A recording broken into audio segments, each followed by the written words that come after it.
Today we're going to be talking about 6 ways to reduce anxiety and stress.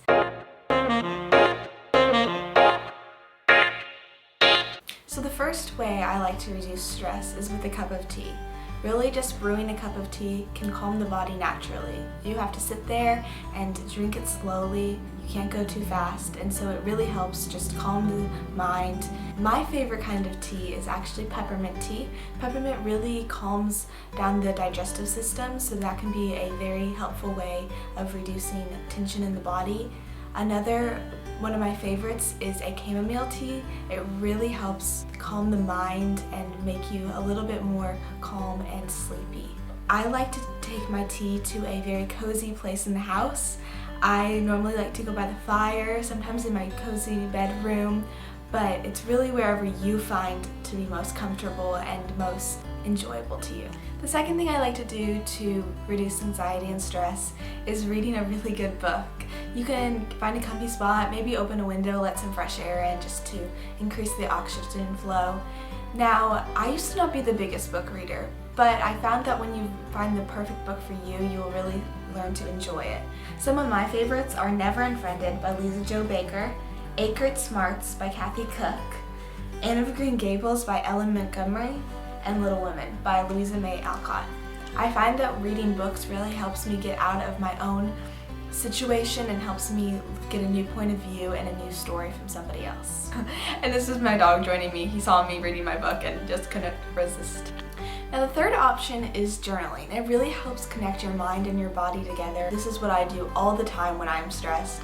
I just love to get everything that's in my head on paper, and it just really helps to clear the mind and just organize your thoughts. One thing that I really like to do is put the date on it, because in the future you can look back and see goals that you set and see where you are now with them. You can see how you dealt with stress in the past and really just be able to see where you've come from and how you've grown as a person.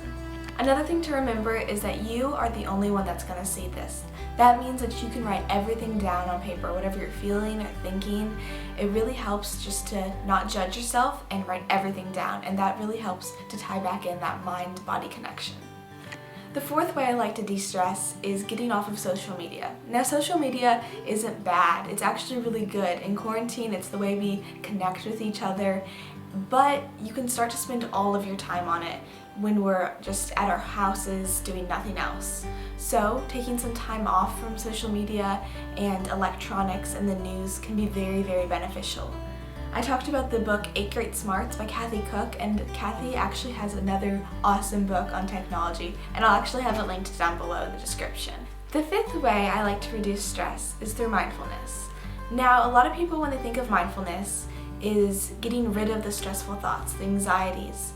But what mindfulness actually is realizing those stressful thoughts and being present in the moment.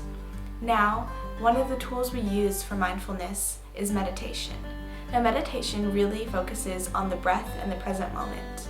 But in meditation, we do use a term called monkey mind. And that means that your mind is wandering, whether it's to the past or to the future, maybe what you ate for breakfast, or maybe a past conversation you had. But what's really important is to be mindful and to realize those thoughts, but then bring it back to your breath. The breath is a very important part of meditation as well. You need to fully extend your belly when breathing. Breathing in and breathing out, making sure to fully extend, even if it doesn't seem normal. A lot of society tells us to suck in always, but the act of actually pushing out your stomach really helps the mind to calm down. Okay, so the next one is yoga and exercising. Now, yoga really helps calm down the body by stretching out muscles. I love to do yoga flows, so you can learn yoga flows. I just make up my own. So I'll go from a downward dog up into a cobra, down into a child's pose. The other one is exercise. Now, it's actually scientifically proven in psychology that exercise reduces anxiety. It gives the body time to only think about this one thing, not the stressful things in your life. It actually helps your chemical balance as well, and it releases the hormones that you need in your body to be happy and less stressed. Those were my 6 tips for helping reduce stress and anxiety, but if you have any more, I welcome you to leave them in the description box below. We can all be a little helpful community down there and just help each other out in stressful times like these in quarantine. And I hope you guys have a really great rest of your day and maybe incorporate some of these tips into your own life.